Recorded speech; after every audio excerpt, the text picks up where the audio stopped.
এখানে আমি সোনালী মোরগকে 4 ভাগ করে নিয়েছি।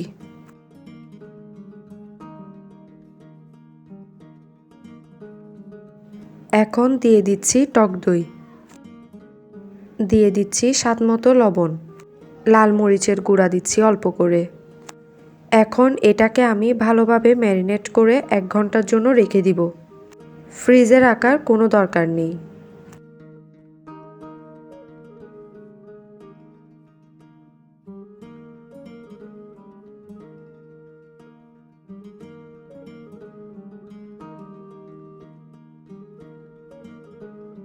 একটি ব্লেন্ডারে কাঠবাদাম ও কাজু বাদাম দিব। এরপর দিব চীনাবাদাম। এখন ব্লেন্ড করে নিব।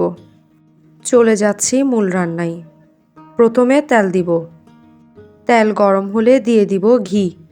আমি এটা পুরোটা ঘি দিয়ে করছি না, তবে চাইলেই এই রান্নাটা পুরোটা ঘি দিয়েও করা যাবে।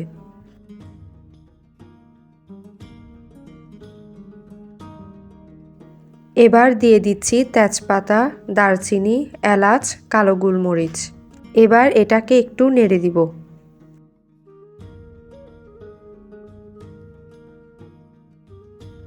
তারপর দিয়ে দিচ্ছি পেঁয়াজ কুচি। এই পেঁয়াজ কুচিটাকে একটু বাদামি করে ভেজে নিতে হবে। একটু সময় নিয়ে ভাজবো।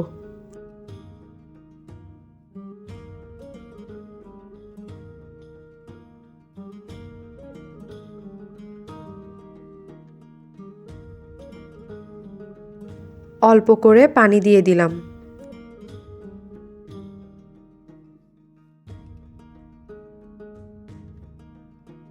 দিয়ে দিচ্ছি আদা রসুন বাটা ও জিরা ধনিয়ার গুঁড়া।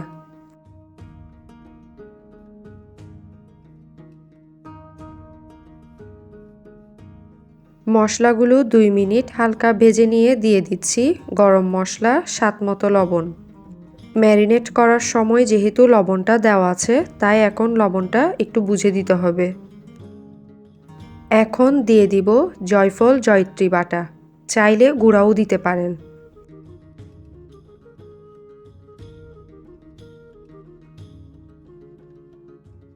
দিয়ে দিব ব্লেন্ড করে রাখা বাদাম বাটা, তবে আপনারা চাইলে একরকম বাদাম বাটাও দিতে পারেন। তারপরে সবগুলো মশলাকে একটু ভালো করে কষিয়ে নিতে হবে।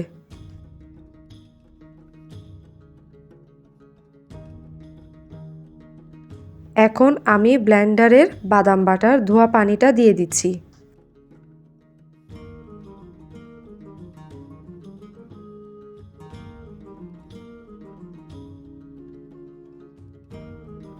ঢাকনা দিয়ে অপেক্ষা করছি বলক আসা পর্যন্ত।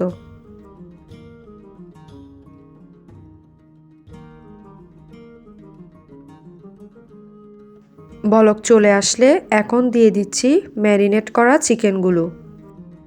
সবগুলো চিকেন দেওয়া হয়ে গেলে অবশিষ্ট মশলাগুলোও দিয়ে দিচ্ছি। আর চিকেনটা রান্না করতে হবে মিডিয়াম লো হিটে। ঢাকনা দিয়ে অপেক্ষা করছি 5 মিনিট।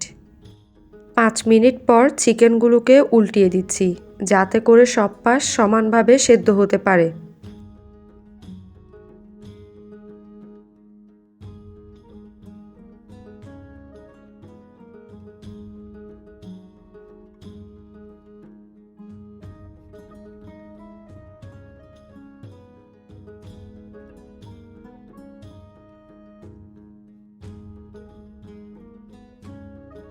উল্টিয়ে দিয়ে আবারও ঢাকনা দিয়ে অপেক্ষা করছি 5 থেকে 6 মিনিট। 5 থেকে 6 মিনিট পর কিন্তু আমার চিকেনগুলো অলমোস্ট সেদ্ধ হয়ে গিয়েছে।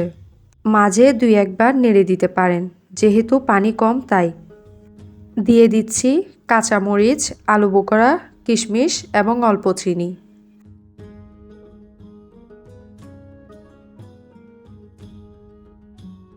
দিয়ে দিচ্ছি আগে থেকে সেদ্ধ করে রাখা ডিম। এটা চাইলে দিতে পারেন। রেস্টুরেন্টগুলোতে মোরগ পোলাও সার্ভ করার সময় ডিমটা পরিবেশন করে থাকে। আর এই মশলায় ডিমটা দিলে মশলার ফ্লেভারটা ডিমের মধ্যে ঢুকে যাবে। দিয়ে অপেক্ষা করব আরও কিছুক্ষণ। এই চিকেনে কিন্তু ঝোলটা বেশি রাখা যাবে না। চুলাটা বন্ধ করে এবার আমি ডিম ও চিকেনগুলো একটি প্লেটে তুলে নিব।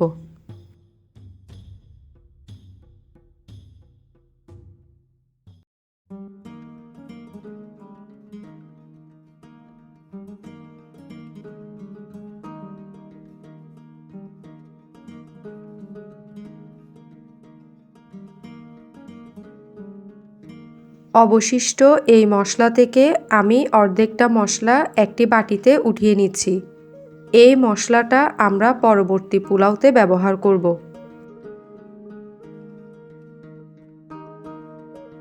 চলে যাচ্ছি পোলাওটা প্রসেস করতে। প্রথমে দিয়ে দিচ্ছি তেল।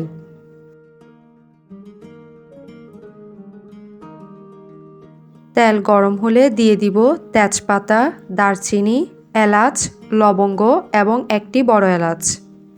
একটু ঘ্রাণ ছেড়ে আসা পর্যন্ত অপেক্ষা করব। তারপর এখানে অ্যাড করে দিচ্ছি পেঁয়াজ কুচি।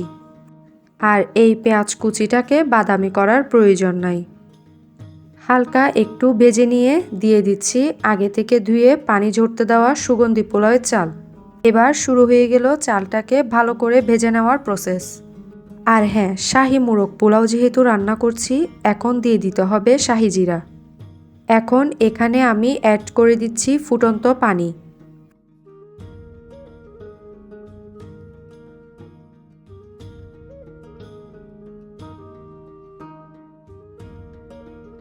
এবার দিয়ে দিচ্ছি গুঁড়া দুধ। তবে চাইলে গুঁড়া দুধের পরিবর্তে তরল দুধও ব্যবহার করতে পারেন, তবে সেক্ষেত্রে পানিটা বুঝে দিতে হবে। দিয়ে দিচ্ছি কাঁচামরিচ, কিশমিশ, সাথে তুলে রাখা মশলাটিও অ্যাড করে দিচ্ছি। চুলার জালটা এই পর্যায়ে মিডিয়াম হাইতে আছে।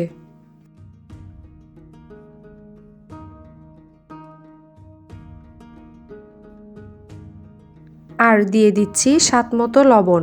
লবণটা যেহেতু রোস্টের মশলাতেও ছিল, তাই একটু বুঝে দিতে হবে। 15 মিনিট ঢাকনা দিয়ে অপেক্ষা করব। প্রায় 15 মিনিট পরে আমি চুলার জালটা বন্ধ করে দিয়েছি। এই পর্যায়ে আমার পানিটাও প্রায় শুকিয়ে এসেছে এবং পোলাওটাও 80% মতো সেদ্ধ হয়ে গিয়েছে। আর আমি যেহেতু এই পোলাওটাকে লেয়ারিং করব, তাই এখান থেকে অর্ধেকটা পোলাও উঠিয়ে রাখছি।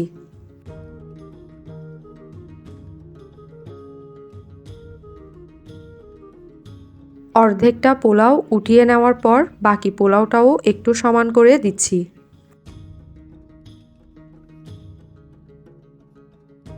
তারপর রান্না করে রাখা চিকেনগুলো দিয়ে দিচ্ছি।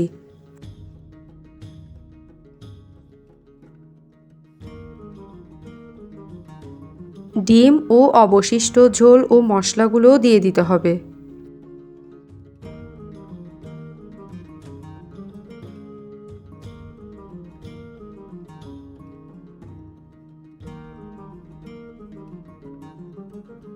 আর স্বাদ বাড়ানোর জন্য কিছুটা পেঁয়াজ বেরেস্তার সাথে চিনি মিশিয়ে রেখেছি সামান্য, সেটাও উপর থেকে ছিটিয়ে দিচ্ছি।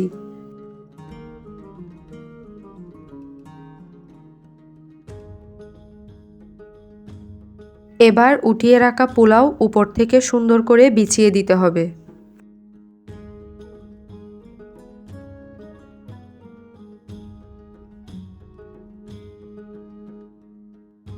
তারপর দিয়ে দিচ্ছি ঘি।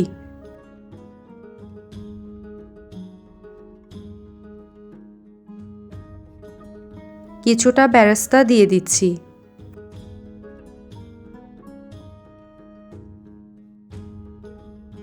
সাথে ফ্লেভার আনার জন্য দিয়ে দিচ্ছি কেওড়া জল, তবে আপনারা এটার পরিবর্তে গোলাপ জলও ব্যবহার করতে পারেন।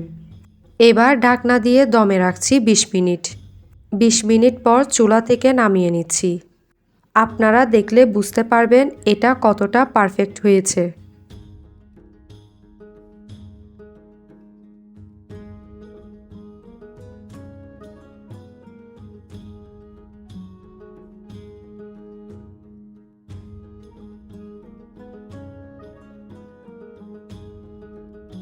হয়ে গিয়েছে বিয়েবাড়ির শাহী মোরগ পোলাও।